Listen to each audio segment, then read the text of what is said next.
আজকে দুপুরের মেনু হচ্ছে ভাত আর আছে। আজকে এমনি বিশেষ কিছু তরকারি করিনি, সব শুকনো শুকনো ভাজা তরকারি করেছি এইসবই। তো এটা সোনার জন্য সবজি ডাল এসব দিয়ে সেদ্ধ করে দিয়েছি। আর আছে ভেন্ডি ভাজা, আর এটা হচ্ছে কলা চিপস ভাজা, কাঁচা কলা চিপস ভাজা। আর এটা মাছ ছিল, মাছকে পেঁয়াজ দিয়ে ভেজেছি, কাঁচা লঙ্কা পেঁয়াজ দিয়ে। আর সোনাইয়ের জন্য একটা ডিমের অমলেট দিয়েছি। আর করেছি পটল ভাজা।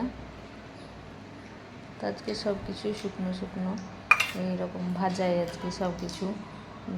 আর সজনে ডাঁটা ভাজা, আর আছে কুলের চাটনি। তো ভাবলাম যে একটু শুকনো শুকনো এক একদিন হয়ে যাক, ঝোল তো রোজই হয়, তার জন্য আজকে এই ভাজাই তরকারি। তো আর আছে মিষ্টি দই। তো এই ছিল আজকে দুপুরের মেনু। চলো টাটা।